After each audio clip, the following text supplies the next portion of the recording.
तो धनु लगन के लिए हम चर्चा कर रहे हैं राहु चंद्र युति के बारे में। इस वीडियो में देखेंगे आपके 10th हाउस के लिए। 10th हाउस जहां अब राहु और चंद्र दोनों ही कन्या राशि में स्थित होंगे। कन्या राशि में इनके स्थित होते हुए आपके कार्य क्षेत्र में काफी ज्यादा उतार चढ़ाव रहेंगे। इवन आपको शुरुआत में अपना एक प्रॉपर कैरियर डिसाइड करने में बहुत ज्यादा समस्या रहेगी, लेकिन कहीं ना कहीं ये आपके नेम फेम के लिए अच्छा है, आपकी इमेजिनेशन के लिए अच्छा है और क्रिएटिविटी के लिए अच्छा है।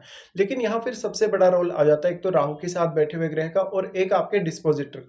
तो डिस्पोजिटर तो यहाँ खुद बुध ही है। ऐसे में राहु यहाँ बहुत ज्यादा कंफर्टेबल तो होंगे, लेकिन वो चंद्रमा के साथ बैठे हैं और चंद्रमा यहाँ 8th हाउस के लॉर्ड है।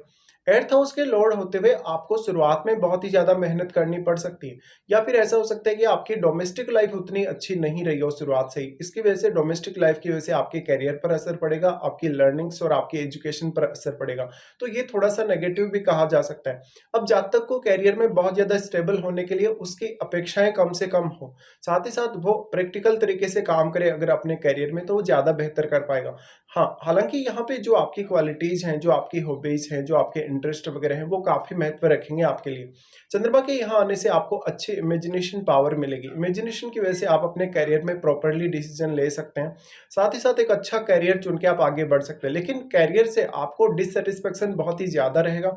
साथ ही साथ आप अपनी क्वालिटीज का कितना अधिक अच्छे से इस्तेमाल कर पा रहे हैं अपने कैरियर में, ये आपके लिए काफी महत्वपूर्ण हो जाता है। अब यहाँ फिर सबसे बड़ा रोल आ जाएगा बुध का भी और यहाँ राहु के साथ बैठे हुए ग्रह का, क्योंकि राहु के साथ बैठा हुआ ग्रह आपके चंद्रमा को भी सबसे ज्यादा इफेक्ट करेगा, और क्योंकि राहु ने उस ग्रह को काफी ज्यादा मल्टीप्लाई किया हुआ रहता है, तो वो ग्रह आपके चार्ट में जिन जिन भावों का स्वामी, उन भावों का रोल भी आपके कैरियर में काफी ज्यादा बढ़ जाएगा। और पर्टिकुलरली जो ग्रह यहाँ पे बैठा है, उस ग्रह से रिलेटेड जो क्वालिटीज हैं, उनका रोल भी आपके कैरियर में काफी अहम होगा। तो अब राहु और चंद्रमा दोनों ही मिलकर कहीं ना कहीं आपको शुरुआत में बहुत ज्यादा अनकंफर्टेबल दिखाते हैं। आपकी डोमेस्टिक लाइफ शायद उतनी अच्छी नहीं रही हो, शुरुआती एजुकेशन उतनी अच्छी नहीं रही हो, या फिर आपको परिवार का साथ छोड़ना पड़ा हो शुरुआत से ही, तो ये आपके जो डोमेस्टिक लाइफ का जो कंफर्ट है वो इससे प्रभावित होता है काफी ज्यादा।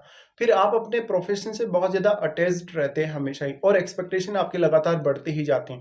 तो आप अपने मन को यहाँ कितना ज्यादा कंट्रोल करेंगे, अपने इमोशंस को किस तरीके से कंट्रोल करेंगे, ये काफी मैटर करेगा आपके लिए। यहाँ पे राहु चंद्र के होते हुए हाँ, इतना जरूर है कि आप बहुत सारे विचार रखेंगे अपने करियर को लेके, और बहुत सारी इमेजिनेशन भी। अब आपको इन्हीं सारी क्वालिटीज का प्रयोग करना पड़ेगा एक अच्छा करियर चुनने के लिए। साथ साथ में आपका इवन विदेश से संपर्क हो सकता है, या लगातार आपका विदेश जाना रह सकता है, लेकिन ये जरूरी नहीं कि आपका विदेश में सेटलमेंट होगा ही होगा। पर यहाँ पे आपका डायरेक्टली या इनडायरेक्टली किसी भी तरीके से विदेश से संबंध बन सकता है। अब क्योंकि कन्या राशि का जो राहु रहेगा, वो शुरुआत में आपको उतना ज्यादा कंफर्टेबल नहीं दिखाएगा कभी भी। कन्या राशि का राहु आपके जीवन में काफी सारी बाध्यताएं लेकर आएगा शुरुआत से ही, तो आपको ये सब सहन करने के लिए सक्षम रहना पड़ेगा। साथ ही यहाँ चंद्रमा कितने ज्यादा क्लोज है राहु के जितने ज्यादा यहाँ चंद्रमा क्लोज होंगे, उतना ही ज्यादा शुरुआत में आपकी मेहनत बढ़ेगी, आपकी एंग्जाइटी, आपके अदर इश्यूज बढ़ेंगे। तो यहाँ डोमेस्टिक लाइफ को भी आपको बहुत ज्यादा स्टेबल रखना जरूरी है अगर आप एक अच्छा कैरियर चुन के आगे बढ़ना चाहते हैं। यहाँ पे फिर रोल आ जाता है कहीं ना कहीं आपके बॉस का, आपके कलीग्स का, और आपका जो रूटीन वर्क है वो कैसा है। आपका रूटीन वर्क अगर सही रहा, अगर आप बहुत ज्यादा डिसिप्लिन में रहे अपने कार्य क्षेत्र को लेके, आपने अगर प्रॉपरली डिसीजन लिए और बहुत ज्यादा इमोशनल नहीं रहे, तो आप अपने करियर को स्टेबल कर सकते हैं। बट यहाँ पे बहुत सारे उतार चढ़ाव आने के चांसेस रहेंगे। अब यहाँ चंद्रमा 8th लॉर्ड है। 8th लॉर्ड होने के केस में 8th हाउस से संबंधित भी आपका करियर हो सकता है, लेकिन यहाँ पे बुध की प्लेसमेंट कहाँ है आपके चार्ट में, ये देखना काफी अहम होगा। साथ ही साथ यहाँ जो भी प्लेनेट राहु के साथ बैठा है, वो ग्रह क्योंकि राहु की वजह से काफी मल्टीप्लाई होगा, तो वो अपना इफेक्ट भी बहुत ज्यादा डालेगा आपके करियर पर। साथ साथ में आपका करियर उस ग्रह की क्वालिटीज से प्रभावित होगा, तो उस ग्रह की कितने अच्छे से आप क्वालिटीज का प्रयोग अपने करियर में कर पाते हैं। ऐसा जातक अब अपने करियर की वजह से काफी ज्यादा नेम फेम पाएगा, लेकिन उतार चढ़ाव ज्यादा होने से आपके करियर में स्टेबिलिटी की प्रॉब्लम हमेशा रहेगी, आपको काफी एंग्जाइटी इश्यूज रहेंगे। मेनली आप अपने करियर में काफी तेजी से आगे बढ़ने की कोशिश करेंगे, और यही आपके लिए सबसे ज्यादा समस्या रहेगी। अब यहाँ पे अगर हम दृष्टियों के हिसाब से भी देखेंगे, तो राहु सबसे पहले आपके दूसरे भाव पे दृष्टि डालते हैं। दूसरे भाव पे दृष्टि डालें तो ऐसा राहु आपको काफी धनवान बनाता है, वाणी के मामले में बहुत अच्छा इफेक्ट देगा। अगर सेकंड हाउस में कोई प्लेनेट बैठा है तो उसको जरूर देखिएगा। अगर वो ग्रह भी आपको वाणी के माध्यम से काफी प्रभावित कर रहा है, वो आपकी वाणी पर एक अच्छा इफेक्ट डाल सकता है। तो क्योंकि यहाँ राहु चंद्रमा के साथ बैठे हैं, इसलिए आपकी वाणी और भी ज्यादा प्रभावशाली होगी। साथ ही साथ आपके इनकम सोर्सेज बहुत ज्यादा हो सकते हैं, फैमिली से एक्सपेक्टेशंस बहुत ज्यादा हो सकती हैं। साथ ही साथ साथ आपको कभी-कभी अपनी फैमिली में जो आपके खर्चे हैं, जो आपकी इनकम है, उसको मैनेज करने में परेशानी ज़्यादा होगी। इसके साथ-साथ आप अपने किसी भी रिश्ते से, अपनी फैमिली से कोई बहुत बड़ी अपेक्षा ना रखें। अगर आप बहुत ज़्यादा अपेक्षा रखेंगे तो आपका करियर स्टेबल नहीं रहेगा, करियर में कोई ना कोई ऑब्सेशन में आपके कुछ गलत फैसला लेंगे या तो फिर आप अपने करियर में रिज़ाइन वगैरह करेंगे। ऐसा जब तक लगातार कुछ ऐसा कार्य देख सकता है जहाँ पर उसको ट्रैवल करना पड़े लगातार या जहाँ पर वो स्टेबल नहीं देखता अपने आप को, तो ज़्यादा बेहतर कर पाता है। लेकिन बाद में जाकर आपका करियर स्टेबल ज़रूर होगा और आपको अच्छा नेम फेम भी मिलेगा। लेकिन शुरुआत में लगभग 28 की एज तक या जिस हिसाब से आप अपनी महादशा को देखते हैं, आपकी महादशा जब भी हो राहु की या चंद्र की, उस हिसाब से भी विचार कर सकते हैं। तो आपको लगभग 28 या 30 की एज तक कभी-कभी उतना ज़्यादा कम्फर्ट नहीं मिलेगा करियर को लेकर। हालाँकि बाद में आपकी प्रोग्रेस ज़्यादा होगी। लगभग 40 की एज के बाद आप अपने करियर को भी ज़्यादा स्टेबल देखेंगे और आप देखेंगे कि कहीं न कहीं आपने जो कुछ चाहा था वो पाया ज़रूर है। लेकिन इसके लिए आपकी मानसिकता बहुत ही मैटर करेगी आपके लिए। अब चंद्रमा जितने ज़्यादा क्लोज़ होंगे राहु के, उतना ही ज़्यादा आपके ऊपर प्रेशर ज़्यादा रहेगा, एंग्ज़ायटी इश्यूज़ आपको ज़्यादा रहेंगे और आप बहुत ही ज़्यादा रियलिस्टिक यहाँ नहीं रहने वाले हैं कभी भी। बहुत ज़्यादा ड्रीम्स वाला सा जीवन जिएँगे करियर को लेकर, तो आपका बहुत ज़्यादा रियल होना ज़रूरी है। रियलिस्टिक थॉट प्रोसेस के साथ आगे बढ़ना भी आपके लिए उतना ही ज़्यादा ज़रूरी हो जाएगा। फिर राहु और चंद्र दोनों का ही दृष्टि पड़ेगा 4th हाउस में।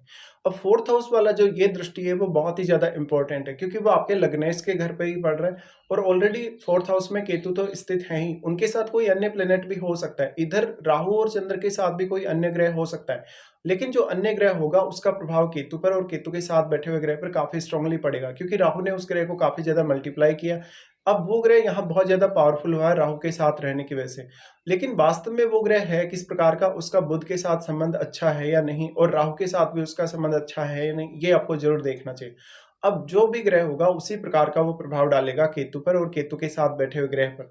लेकिन केतु के साथ मान लीजिए आपका कोई भी ग्रह बैठा है तो उसके लिए आपको हार्ड वर्क ज़्यादा करना होगा। तो यहाँ अपनी डोमेस्टिक लाइफ से, इवन अपने मदर या फादर से भी कोई बड़ी अपेक्षा आपकी नहीं होनी चाहिए। बल्कि राहु चंद्र का ये युति है तो जातक को आत्मनिर्भर होना चाहिए ज़्यादातर और अपने जो डिसीजन होंगे जातक को खुद ही लेने चाहिए। ऐसा राहु चंद्र का युति आपको बहुत ज़्यादा अनकंफर्टेबल बनाता है रिश्तों को लेके। साथ-साथ में वो आपकी डोमेस्टिक लाइफ को लेके उतार-चढ़ाव बहुत ज़्यादा देता है। जातक को काफ़ी ज़्यादा एंग्जायटी इश्यूज़ भी आ जाते हैं। लेकिन जातक हो सकता है छोटी आयु में ही अपना घर छोड़ देगा, वो अपने घर पे सेटल्ड नहीं रह पाएगा, उसको विदेश में सेटल होना पड़ेगा या किसी अदर स्टेट में। तो जितना जल्दी आप अपना घर छोड़ते हैं, जितना जल्दी आप किसी अदर स्टेट में सेटल होते हैं या तो फिर विदेश में सेटल होते हैं, उतना ही ज़्यादा आपका लक यहाँ ज़्यादा साथ देगा। और 8वें भाव का जो इन्वॉल्वमेंट है आपके करियर में, वो बहुत ही ज़्यादा महत्वपूर्ण होगा आपके लिए। उसके बाद राहु दृष्टि डालते हैं आपके 6th हाउस पे। अब 6th हाउस पे जब राहु दृष्टि डालें तो यहाँ आपके करियर के मामलों में बहुत ज़्यादा प्रोटेक्शन देने का राहु काम करेंगे। साथ ही साथ आप अपने डेली रूटीन में, डेली लाइफ में कितने ज़्यादा कंफर्टेबली काम कर पाते हैं, क्योंकि आपकी एक्सपेक्टेशंस तो बहुत ही ज़्यादा रहेंगी, लेकिन उसके अकॉर्डिंग आपको यहाँ मेहनत भी करनी होगी जब राहु 6th पे दृष्टि डाल रहे हैं। 6th पे राहु दृष्टि डाल रहे हैं तो आप अनवांटेडली कुछ ऐसा रिस्क ना लें अपने लिए, जहाँ पर आपने कोई फाइनेंशियली रिस्क लिया हो, आपने अपनी हेल्थ को लेके कुछ ध्यान नहीं रखा हो, आपको काफ़ी ज़्यादा केयरफुल होना पड़ेगा। साथ ही साथ आपके कलीग्स के साथ भी आपको शुरुआत में बहुत ज़्यादा व्यवधान आ सकते हैं। उनके साथ आपका बिहेवियर कैसा है, उनके साथ आपकी अंडरस्टैंडिंग कैसी है, ये सब बहुत ही ज़्यादा मैटर करने वाला है। तो राहु का 6th हाउस पे दृष्टि वैसे तो आपको प्रोटेक्शन देने का काम करेगा, लेकिन मानसिक तौर पे आपको ये उतना ज़्यादा कंफर्टेबली नहीं दिखाता है कभी भी। तो इस तरीके से आपको देखना होगा, साथ ही साथ अपनी महादशा पर भी आपको विचार अवश्य ही करना चाहिए।